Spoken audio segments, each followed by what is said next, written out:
our dwelling place throughout generation. Lord, you've been our dwelling place through all eternity. Before the mountains were born, or you brought forth the earth, from everlasting to everlasting, you are God. Lord of heaven and earth, make our days so glad. Have compassion with us, for you are God. May your favor be resting upon us, and establish your mighty works before our eyes. Lord of heaven and earth, make our days so glad. Have compassion with us, for you are God.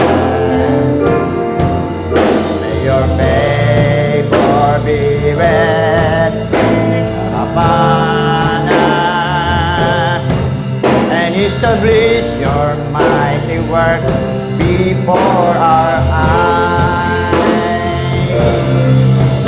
Lord of heaven and earth, make our days so glad.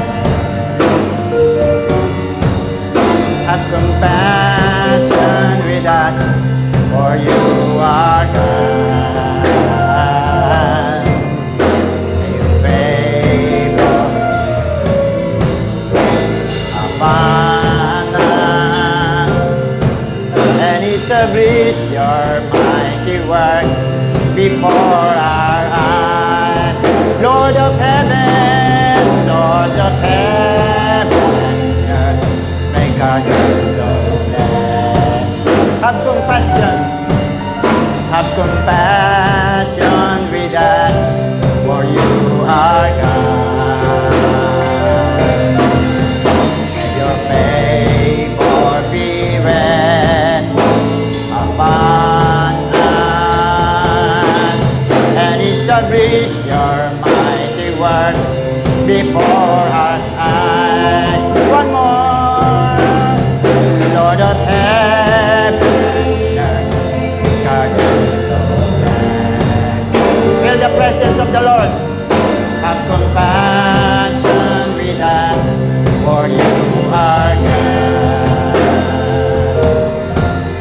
May your favor be rest upon us, and establish your mighty work before our eyes.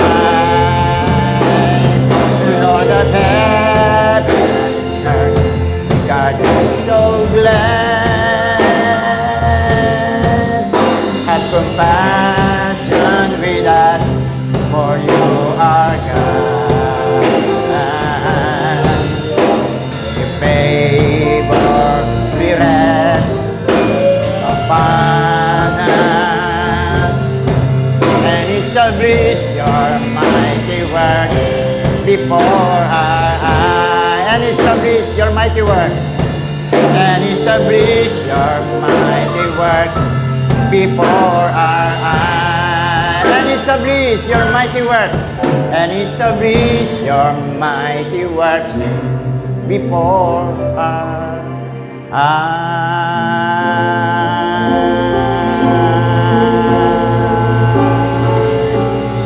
Hallelujah. Praise your name, Lord God. We thank you so much, Lord. Father God, we thank you so much. Patuloy, Panginoon, na ikaw ang maparangalan mula ngayon, magpakailanman.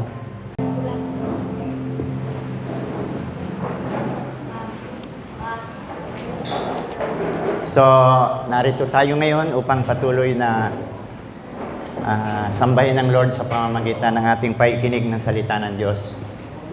And the very purpose of our hearing is to to walk with God by applying the Word of God into our lives. Amen. So, kung kayo po ay meron pong Bible, magbasa po tayo ng salita ng Panginoon. Praise God. Dalhin ko po kayo dyan sa John chapter 12 verse 3. Yan. Basahin ko dito sa New International Version. Sabi doon, "Then Mary took about a pint of pure nard, an expensive perfume. She poured it on Jesus' feet and wiped his feet with her hair. And the house was filled with the fragrance of the perfume." Doon sa New Living Translation naman po. "Then Mary took a 12-ounce jar of expensive perfume made from essence of nard, and she anointed Jesus' feet with it, wiping his feet with her hair. The house was filled with the fragrance." Sumandali po tayong pumikit at manalangin po tayo. Maraming salamat po, Ama, ng marami sa oras na ito. Hayaan po na patuloy mong gabayan ang aming patuloy na pagbubulay-bulay ng mga salita mo, at patuloy naming pakinggan ang bagong kapahayagan ng Espiritu sa aming puso upang patuloy, Panginoon, na ito'y maging makatotohanan sa aming buhay, at ito ay aming pong ipamuhay habang kami, Panginoon o Diyos, narito sa lupa upang parangalan ang kaisa-isa mong pangalan. Salamat po, Ama, marami. Pinupuri ka namin, samahan mong iyong lingkod, at ang makita ay ang Jesus na nasa aming kalagitnaan, na narito ngayon. Salamat po, Ama, na marami. Ito ang samad dalangin ng inyong anak. Sa pangalan ni Jesus, ang lahat ay magsabi ng Amen. Of Mary. No? I believe yung Mary na binabanggit dito sa verse na ito, na John chapter 12, verse, walang iba kundi si Mary Magdalene. Amen? Yan po ay makikita rin po natin na siya rin po yung babae na dumalaw doon sa tomb ni Jesus. Amen. At na kung saan itong si Mary ay pinagpakitaan ng ating Panginoon. Nagpakita siya kay Mary, at napagkamalan nga ni Mary na siya ay yung hardinero, no? At siya ay umiyak at hinanap niya ang katawan ng ating Panginoon Jesus. Sa hardinerong yon, kung saan niya inilagay, sabihin niya at kukunin niya, sabi niya. Yun po si Mary po yun. Amen. Siya po yung nagpunta ng tomb ni Jesus, sementeryo, na kung saan ay nais niyang marahil lagyan ng muling panibagong pabango, no? Kasi marahil ito yung ito yung pagbibigay parangal ni Mary sa ating Panginoong Hesus. Amen. At I believe ito po si Maria Magdalena. Alam po natin na siya po ay isang babaeng tinatawag na patotot. Amen. Nagbebenta ng aliw. Yan po yung karakter ni Maria Magdalene. At ito po si Mary Magdalene, dahil nakita niya ang kaluwalhatian ng Panginoon nung ang ating Panginoong Jesucristo ay nangangaral dito sa lupa. Nung makita niya at marinig niya ang mga katotohanan ng salita ng Diyos, na mahalaga ang mga bagay na spiritual kaysa mga bagay na pansamantala dito sa lupa. Then nakita niya rin ang kanyang kalagayan sa harapan ng Diyos, na siya ay marumi sa harapan ng Panginoon at hindi karapat-dapat sa paningin ng Diyos at sa paningin ng tao. Amen? So napakarumi niya. At alam niya na siya po ay walang makakamtan, no? na ipinangako ng Diyos para doon sa mga makasalanan. Amen? Alam niya na ang mga taong makasalanan ay hindi magmamana ng buhay na walang hanggan. And I believe, alam ni Mary yung tinatawag na resurrection. Amen? Dahil ito'y binabanggit na po sa Old Testament times na meron pong pagkabuhay na mag-uli. And she believed it na magre-reap siya ng kanyang itinanim sa harapan ng Panginoon. Dead forever ka na sa harapan ng Diyos. Amen? But Mary believed that. Amen? Pinaniniwalaan ni Mary yung salitang ito na kanyang naririnig at ito'y pinapangaral sa kanilang relihiyon na tinatawag na Judaismo or Judaism. Kasi yan ang first religion nila yan eh. No? Yan ang religion ng mga Hudyo, Judaism. So because of this, nang magpakita na at magkatawang tao na ang anak ng Diyos at ipinahayag na ang mga katotohanan tungkol sa pagkabuhay na maguli. Amen. Alam ni Mary na yun ay mangyayari, magaganap. Amen. Pagdating po ng takdang panahon na kung saan ang mga patay ay muling bubuhayin ng Diyos. Amen? At naniniwala din siya na mayroong paghatol, no, sa lahat ng tao. Ahatulan po ang lahat ng tao. So, dahil dito, ay na-convict si Mary sa kanyang kalagayan bilang isang babaeng makasalanan. Amen? At nang makita niya ang ating Panginoong Jesucristo na marami pong mga tao na sumasama, no, upang makinig ng mga salita ng katotohanan na lumalabas sa bibig ng ating Panginoong Jesucristo, isama pa na sinasamahan po ng mga tanda't kababalaghan na nakikita ni Mary ng tahasan. Amen. Habang ang ating Panginoong Jesucristo ay nangangaral. And then, na-convict siya sa kanyang kalagayan. At nakita niya ang kaluwalhatian ng Diyos na nasa kanya. At dahil dito, na-convict siya ng Espiritu Santo upang patuloy na pagsisihan ang kanyang mga nagawang kasalanan. Amen?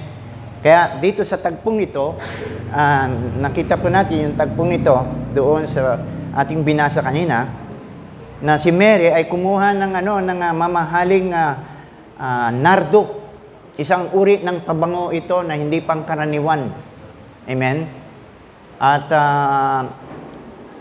ang halaga nito ay halos isang taon, no? Isang taon na salary na naipon bago ka makabili nitong pabangong ito. So napakamahal po. Amen? Pero ano po ang ginawa ni Mary? Dahil I believe because of the convictions of the Holy Spirit through the Word of God na lumalabas sa bibig ng Panginoon. Amen. Nagsisi siya sa kanyang mga kasalanan. At nadala siya ng kanyang emosyon. No? Marahil kung nandun tayo sa tagpong yon, makikita natin kung gaano ang emosyon ni Mary para pagsisihan ang kanyang mga kasalanan. Amen?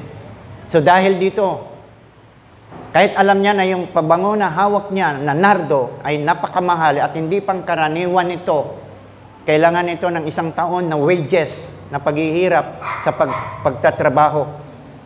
Ang halaga nito ay hindi po siya nanghinayang. Amen? Hindi po niya pinanghinayangan iyon. Dahil alam niya na mas higit pa yung kayamanan na matatamo niya pagkatapos nito. Amen? Yung pong tinatawag na pagkabuhay na maguli ng mga patay at magmamana sila ng buhay na walang hanggan na ipinangako ng Diyos. Amen? So, ang sabi, ibinuhos niya ito, no? Itong mamahaling pabangong ito, ibinuhos niya ito doon sa paanan ng ating Panginoon.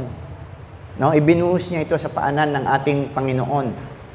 At pagkatapos niyang maibuhos po yung pabangong iyon, ay kinuha niya yung kanyang hair at kanyang ipinunas sa paanan ng ating Panginoong Hesus. At ang sabi dito, yung fragrance ng perfume, ito po'y napakabango at ito po'y naamoy ng buong naroon. Nakaamoy ng napakabangong halimuyak na pabango. Amen? So, I believe na siya po yung Mary na tinutukoy na kung saan ipapangaral ang Ebanghelyo, in memory kay Mary, mababanggit ito kung saan ipapangaral ang Ebanghelyo. Kaya hanggang ngayon, yung pangyayaring ito na ipapangaral. In fact, pala nga itong ipinapangaral. Kaya lang iba-ibang mga text. So, dito po, sa tagpo rin ito ng ating pinag-aaralan ngayon na si Mary ay pumunta doon sa puntod ng ating Panginoong Jesucristo. Doon sa tomb para dalawin. And I believe, meron na naman siyang dalang pabango para ibuhos doon sa katawan ng ating Panginoon. Amen? Pero nagulat siya, wala na pong Jesus na nakahiga doon, na bangkay. Nakita niya yung linen na pinambalot sa katawan ni Jesucristo kasama yung panyo na inilagay doon sa kanyang mukha. Nakatiklop ng maayos. At merong mga binata doon na nagbabantay. No? At napagkamalan nga po niya ng mga hardinero. Amen? Ngunit, yung isa ay tinawag siya at kinausap siya, and I believe nalulugod ang Diyos sa buhay ni Mary. Amen? At imagine, si Mary, sila yung mga witness nung ipako si Christ doon sa krus. And then, sila rin ang witness nung ilibing nila si Jesus. Si Mary ay isa roon. Amen? At ngayon, sa tagpong ito, nagpakita ang Panginoon sa kanya. Praise God, purihin ang Panginoon. Have you seen the Lord? Yan yung pangangaral natin na nakaraan, di ba?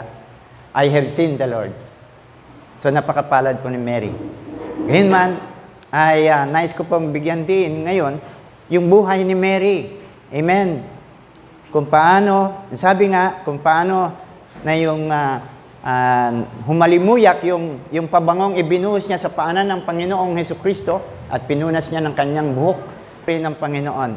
Ang buhay po ni Mary ay isang mabangong samyo. Amen? Mahalimuyak na amoy. Amen? Sa ating Panginoong Kristo. Doon sa salin, binasa kanina, doon sa New Translation, o New Living Translation, ang ginamit doon sa isa, pour out, ibinuhos, no? Yung isa naman, doon sa isang salin na nabasa natin kanina, yung anoint, no? In-anoint ang paanan ng ating Panginoong Jesucristo. Amen. Nilangisan. Ayan. Actually, pag humihirang sila ng hari noong panahon po ni Samuel at panahon ni David, pag humihirang po sila ng chosen one, binubuhusan talaga nila ng langis. Amen? At yung langis na ibinubuhos ay hindi pangkaraniwang langis. May halo po ito.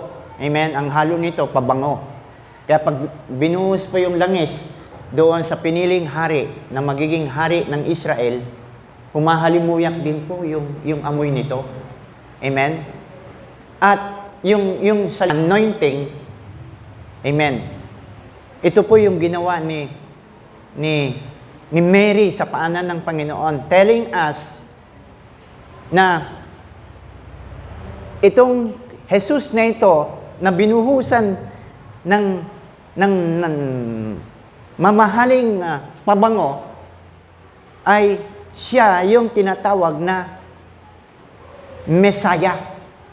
Na kung saan ang mga Hudyo nung panahong iyon ay naghihintay sila ng Mesaya.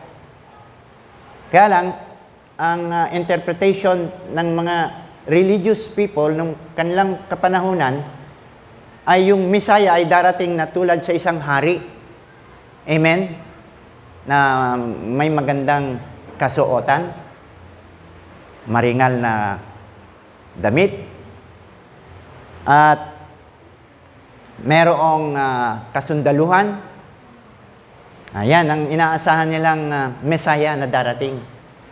Ibig sabihin kasi ng Mesaya, chosen to become a Savior. Chosen to become a Savior. Amen. Na ipagkakaloob ng Diyos para sa mga Hudyo. Dahil under sila ng ng Roman Empire. Ibig sabihin, it seems na hindi sila malaya. So, they are expecting that someone who is called Messiah will come para iligtas sila. Amen? At sa tagpong ito, ay ipinapahayag na si Hesus Kristo na naparito, bagamat siya ay nakasuot ng ordinaryong kasuotan lamang bilang isang tao na ordinaryong tao sapagkat siya po ay isang karpentero. Dito pinapakita, bagamat yun ang kasuotan niya, ay ipinapahayag na itong taong ito, siya yung Mesaya. Amen?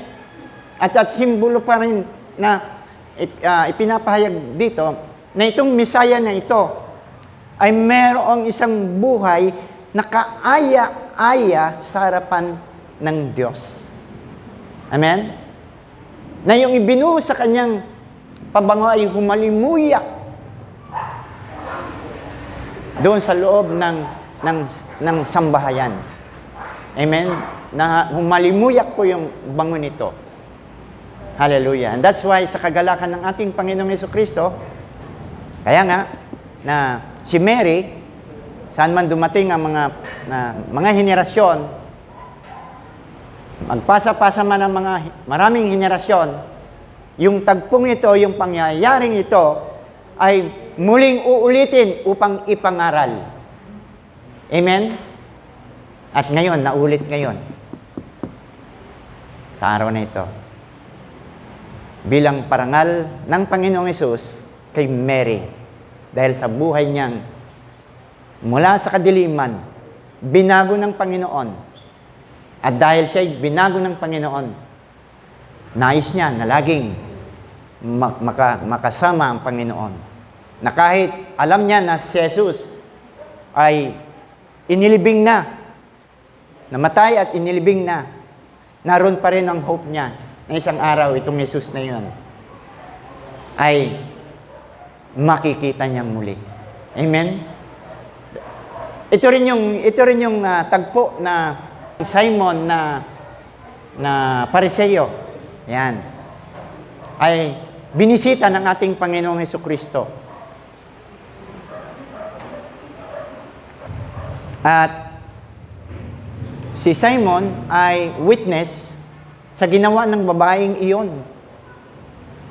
At nakaisip pa nga si Simon na kung itong taong ito ay sa Diyos, malalaman niya na ang humihipo sa kanya ay isang taong makasalanan. Pero sinagot siya ng Panginoon. Hallelujah. Praise God. Hallelujah. At dinala siya ng Panginoon sa isang salita na kung saan ay dinadala siya ng parable. Binigyan siya ng parable ng Panginoon. Basahin po natin ito, mga kapatid. Chapter, pero basahin ko muna po. When one of the Pharisees invited Jesus, to have a dinner with him. He went to the Pharisee's house. Ayun, si Simon the Pharisee po ito. Pharisee's house and reclined at the table. Verse 37. A woman that town who lived a sinful life learned that Jesus was eating at the Pharisee's house. So she came there with an alabaster jar of perfume. As she stood behind him at his feet, weeping. So patunay na si Mary ay talagang nagsisisi sa kanyang kalagayan, sa kanyang mga kasalanan. She began to wet his feet with her tears. Then she wiped them with her hair, kissed them, and poured perfume on them. When the Pharisee who had invited him saw this, he said to himself, "If this man were a prophet, he would know who is touching him, and what kind of a woman she is, that she is a sinner." Jesus answered him, "Simon, I have something to tell you." Ito na. Meron nang ipinahayag ang Panginoon na isang katotohanan patungkol doon sa babaeng makasalanan lumalapit sa ating Panginoong Jesucristo na nagsisisi. Ito na, pinagtanggol na ng Panginoon doon sa verse 40 going to 41. Two people own money to a certain money lender. Ito yung parable ng Panginoon. One owed him 500 and the other 50. Neither of them had the money to pay him back. So he forgave the debts of both. Now, which of them will love him more? Dito po ang sabi sa parable ng ating Panginoong Jesucristo, ganito po. Merong dalawang tao na nagkautang po. Both of them may utang, may pagkakautang. At both of them ay hindi makabayad. Ang pagkakaiba ng dalawang taong may utang, yung isa, malaki ang utang. Yung isa naman, maliit ang utang. But both of them could not pay their debt. Hindi nila mabayaran. Ngunit sa isang pagkakataon, both of them ay pinatawad.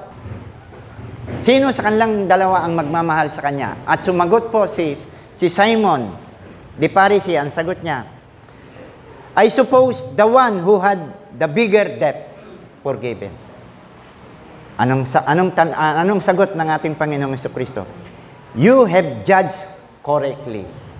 Ikaw ay humatol ng maayos na pagkakahatol. Praise God. Ang sabi, yun daw pong malaki ang pagkakautang ay mas higit na magmamahal doon sa Panginoon na pinatawad ang kanyang mga utang. Kaysa konti ang kanyang mga nautang. Dito mga kapatid, isang katotohanan po ito na nangyayari. Amen? Sa mga tumanggap sa Panginoon. Amen? Isang katotohanan po ito na nangyayari, nagaganap. Amen? At nais ko pong bigyan pansin po natin ito. Sapagkat nais ng Panginoon na lahat po tayo ay maging maayos ang pamumuhay natin. Lalong-lalo na sa ating relasyon sa Kanya. Magpatuloy po tayo. Then he turned toward the woman. Binalikan ng ating Panginoong Jesucristo yung babaeng nagbuhos sa Kanya ng pabango. Sabi niya, then he turned toward the woman and said to Simon, "Do you see this woman? Nakita mo ba ang babaeng ito? I came into your house. You did not give me any water for my feet." Hindi mo ako binigyan ng tubig para panghugas sa aking mga paa. But she, yung babae, but she wet my feet with her tears and wiped them with her hair. Ngunit siya ay kanyang binasa ang aking mga paa ng kanyang mga luha at pinunasan niya ito ng kanyang mga buhok. Verse 45, "You did not give me a kiss, but this woman, from the time I entered, has not stopped kissing my feet. You did not put oil on my head, but she poured perfume on my feet. binuhusan pa rin pala ng pabango ang ulo ng ating Panginoong Jesucristo. But she has poured perfume on my feet, therefore, I tell you, her many sins have been forgiven as her great love has shown. Sabi ng Panginoon, kaya nga, sinasabi ko sa iyo, yung maraming mga kasalanan sa Kanya ang naipatawad, sapagkat siya'y nagmahal ng lubos-lubos. But whoever has been forgiven little, loves little. Ngunit yung nagmahal ng kakaunti, anong sabi? Ay, kaunti din na kasalanan ang napatawad. The message of God. Give a clap offering for the Lord. Ito na. Diyan sa verse, doon sa chapter na yan, na ating pong pinag-aaralan, ay may makikita tayong ganito. The same person po ito. In Matthew chapter 26, verse 13, it says, "Truly, I tell you, wherever this gospel is preached throughout the world, what she has done will also be told in memory of her." Amen.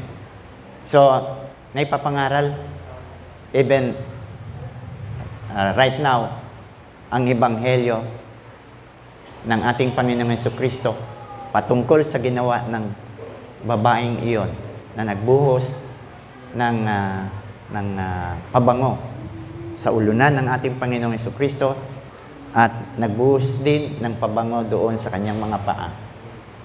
Give a clap offering for the Lord.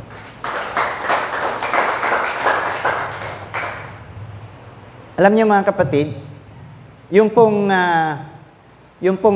buhay ng babaeng iyon ay isang nakalulugod sa harapan ng Panginoon.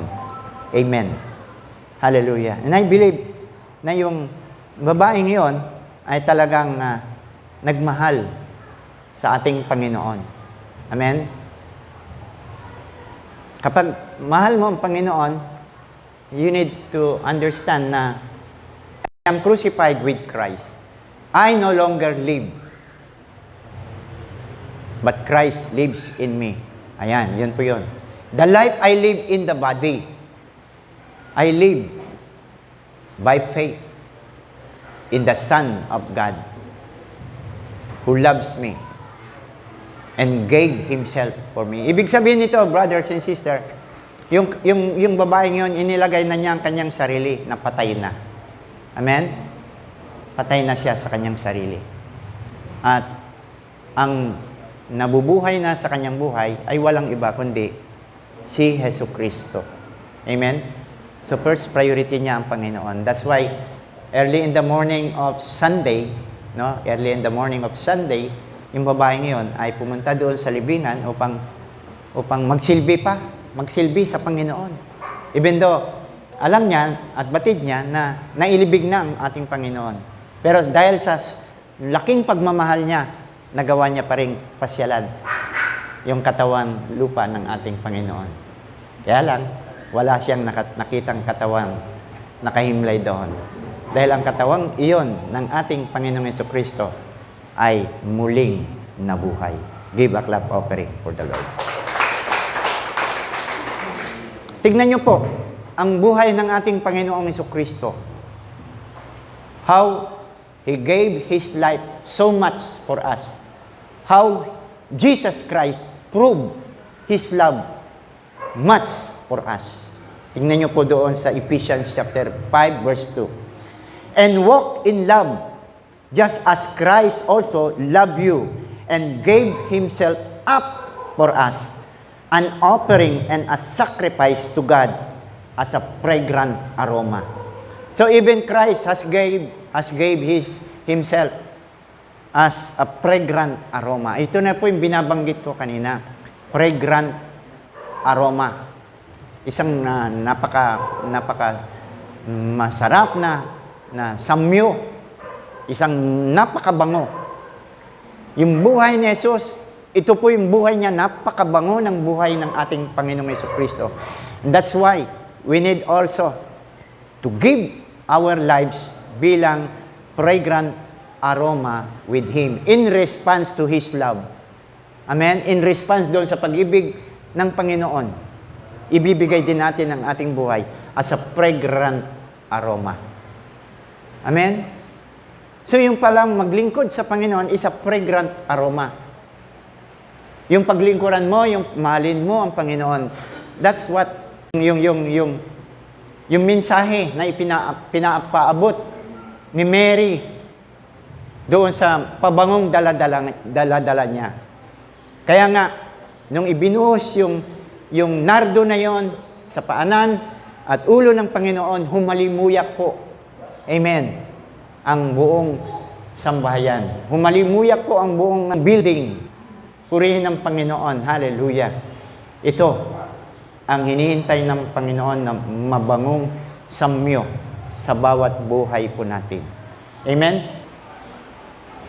Unserious? Hindi siya seryoso. Dahil ito mismo si Mary Magdalene, seryoso po siya sa kanyang paghahanap at paglilingkod sa ating Panginoon. Ginawa niya yung pinaka-best sa buhay na ito. And that's why even her name is also mentioned upon preaching the gospel of Christ. Laging nami-mention yung pangalan ni Mary Magdalene. Remember, si Mary Magdalene din po ang sinasabi ng Biblia na 7 demonyo ang pinaalis ng Panginoon.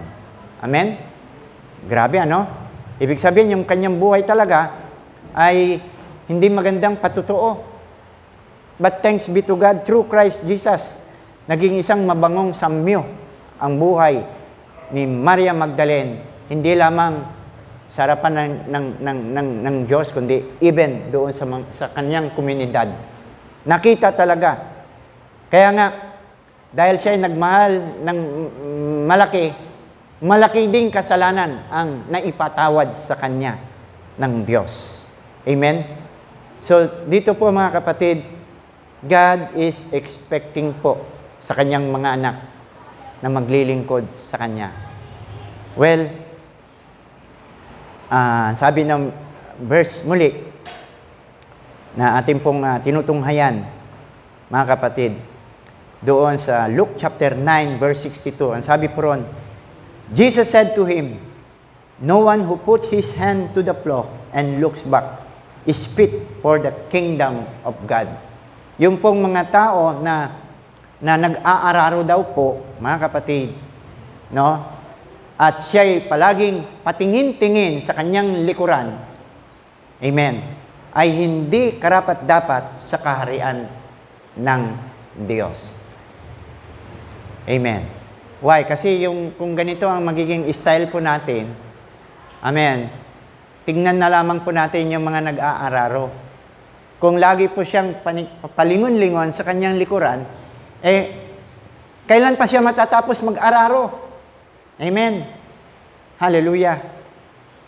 Pero ang sabi ng Panginoon, yun daw pong ganito ang kanilang attitude toward God, laging palingon-lingon, amen, is not fit for the kingdom of God. Hindi karapat-dapat sa kaharian ng langit. Imagine, malapit na magtapos ang henerasyong ito because we are now in the last days. Amen? Kasi pag sinabing last days, hindi natin masabi kung kailan pa yon darating.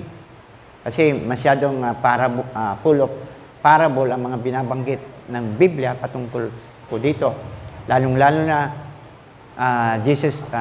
si Jesucristo ay dumating sa mga last days. We are in the last days. Sa pagdating ng tagapagligtas, tinatawag na rin po itong last days. Amen? In the last days. Hebrews chapter 1. Considered na rin last days when Christ came to us. So, at the time na dumating si Jesus until in our time, last days ang tawag doon. So, we are in the last days, mga kapatid. Amen? Kailangan pahalagaan po natin ang last days.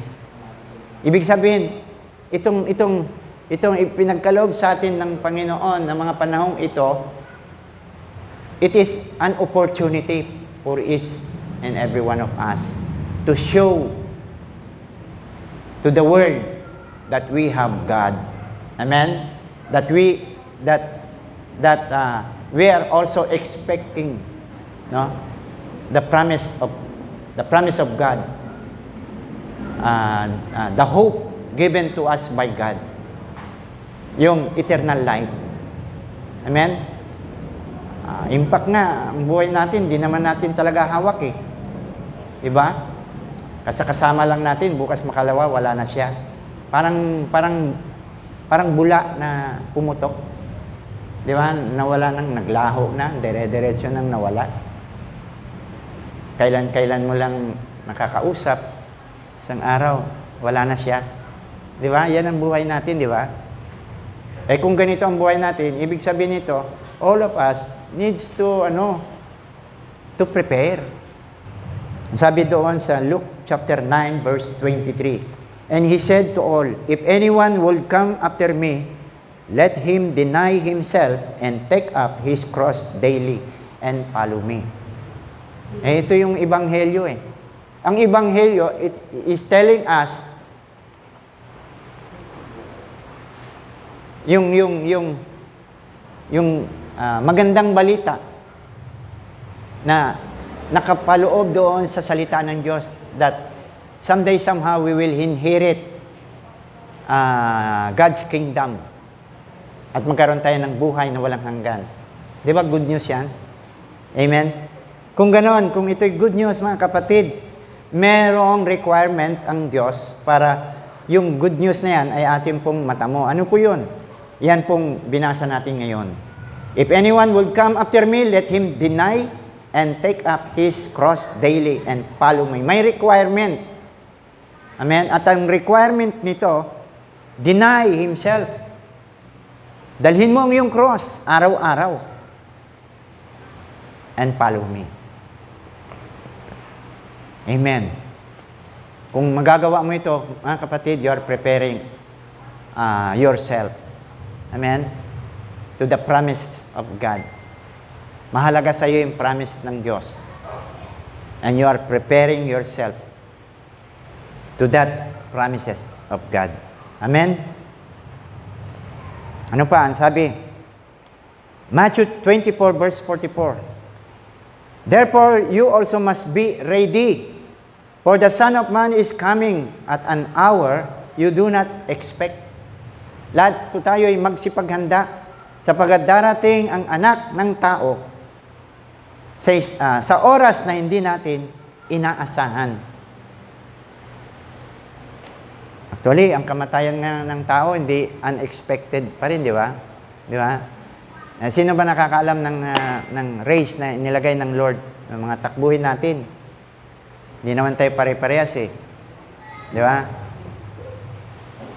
Meron nga bata na mamatay na maaga. Ang ikli lang ng race niya.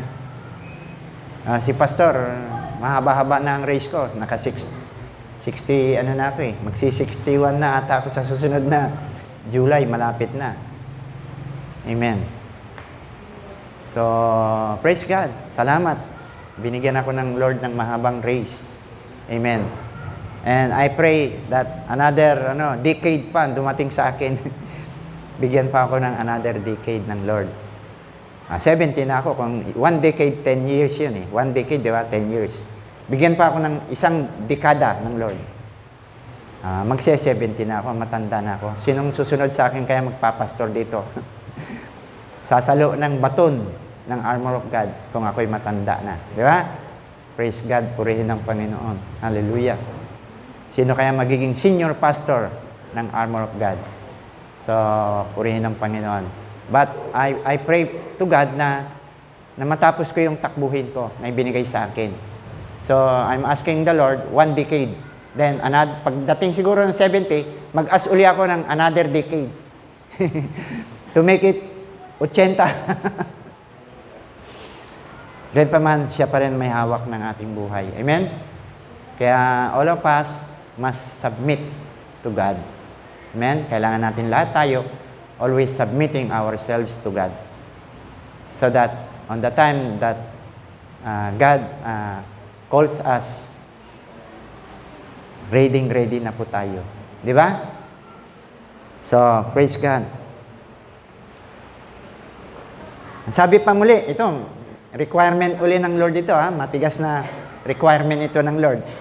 Luke chapter 14, verse 33. So therefore, any one of you who does not renounce all that he has cannot be my disciple. Kaya nga, sabi dito, bawat isa sa inyo na hindi niya i-renounce. Ano ba yung renounce sa Tagalog? Tatanggihan. Ang lahat ng nasa kanya, all that he has cannot be my disciple. Ibig sabihin, lahat po talaga kailangan must be surrendered. Amen? May mga kahinaan pa po kayo dyan. And God only knows anong mga kahinaan yan. Sabi ng Lord, yung mga kahinaan yan, pag hindi niya, ninyo po na isusuko. Ang sabi dito ay, cannot be my disciple. Hindi talaga niya disciple. I pray that all of us become a disciples of Christ. Amen?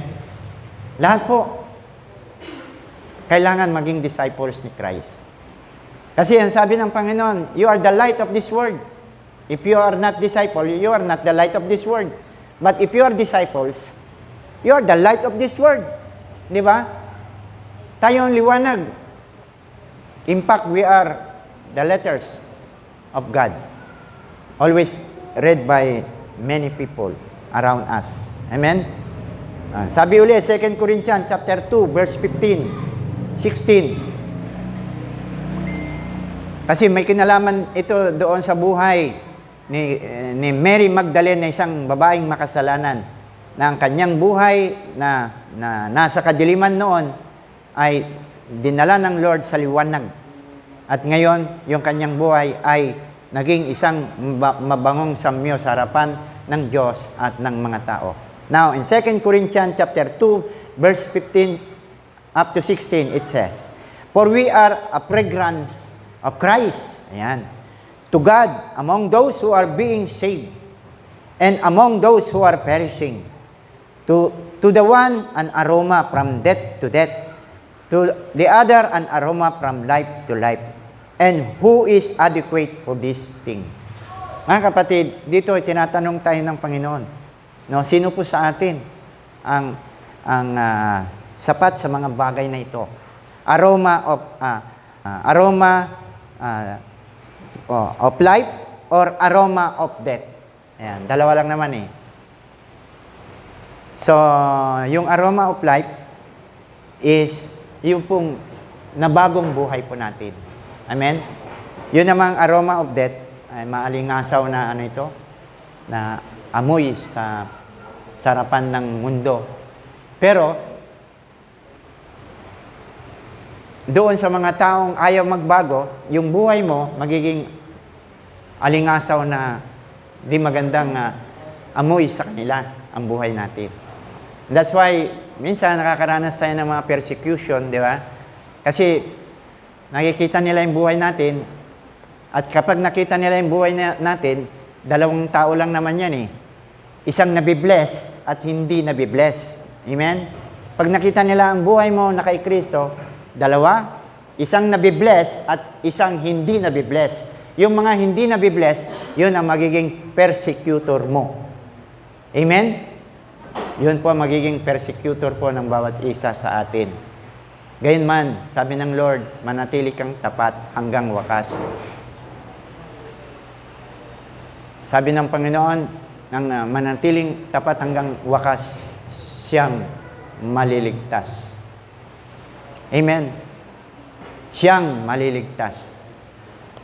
Hayaan po ng buhay natin ay maging isang mabangong samyo sa harapan ng Diyos. Amen. Before the mountains were born, or you brought forth the earth. From everlasting to everlasting, you are God. Lord, you've been our dwelling place throughout generation. Lord, you've been our dwelling place through all eternity. Before the mountains were born, or you brought forth the earth, from everlasting to everlasting, you are God. Lord of heaven and earth, make our days so glad. Have compassion with us, for you are God. May your favor be rest upon us, and establish thy mighty works before our eyes. Come on, worship. Lord, you've been our dwelling place throughout generation. Lord, you've been our dwelling place. Lord, you've been our dwelling place through all eternity. Before the mountains were born, or you brought forth the earth, from everlasting to everlasting, you are God, you are God. Lord of heaven and earth, make our days so glad. Have compassion with us, for you are God. May your favor be rest upon us, and establish your mighty works before our eyes. Lord of heaven, Lord of heaven and earth, make our days so glad. Have compassion with us, for you are God. May your favor be rest upon us, and establish your mighty work before our eyes. Come on, worship the Lord. Lord of heaven and earth, make our days so glad. Have compassion with us, for you are God. May your favor be rest upon us, and establish your mighty work before our eyes. Lord of heaven and earth, make our days so glad. Have compassion with us, for you are God. May your favor be rest upon us, and establish thy mighty work before our eyes. Feel the presence. Lord of heaven and earth, make our days so glad. Have compassion with us, for you are God. May your favor be rest upon us, and establish your mighty work before our eyes. Yes, Lord. Lord of heaven and earth, make our days so glad. Have have compassion with us, for you are God. May your favor be rest upon us, and establish your mighty work before our eyes.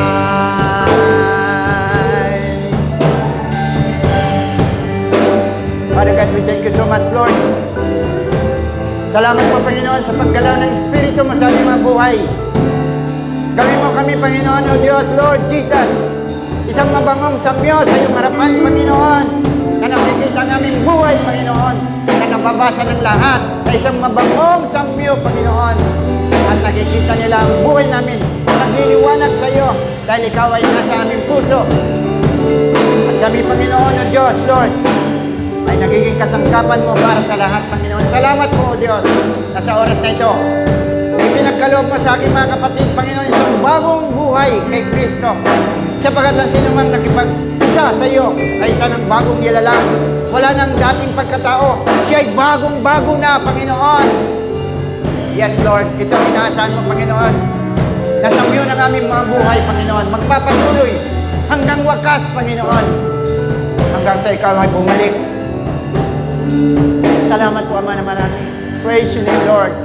Praise your name. Hallelujah. Praise God. Taas po natin ating mga kamay. Father God, hayaan po, Diyos, Lord, ang Espiritu ng kalakasan. Idamit mo muli, Panginoon, sa iyong mga anak, Panginoon, at sa oras na ito, Ama, habang sila'y nasa iyong Espiritu, Panginoon, Lord Jesus, mag-manifest, Panginoon, ang liwanag at tanglaw ng iyong mga salita sa puso nila. At ito, Panginoon, ang lalakaran nila, Panginoon, hanggang sa iyong muling pagbabalik, Panginoon. Salamat po, O Diyos. Ipagkaloob mo sa amin, Panginoon, masaganang buhay kay Kristo Jesus. Ipagkaloob mo pa sa amin, Panginoon, O Diyos, na ang aming buhay ay maging mabango sa kanilang harapan, Panginoon. Lord Jesus, isinusuko po namin, Lord, ang lahat sa iyong mga kamay. Salamat po, Ama, na marami. Pinagpala mo kami sa iyong mga salita sa araw nito. At ikaw ang kumilos kasama ang iyong Espiritu, nakasama at kapiling namin. Kaya maraming salamat po, Ama, na marami. Sa oras na ito, binabalik namin ang pinakamataas na papuri, parangal, pagdakila sa matamis na pangalan ng Panginoong Hesus. Ang lahat ay magsabi ng Amen and Amen. Praise God.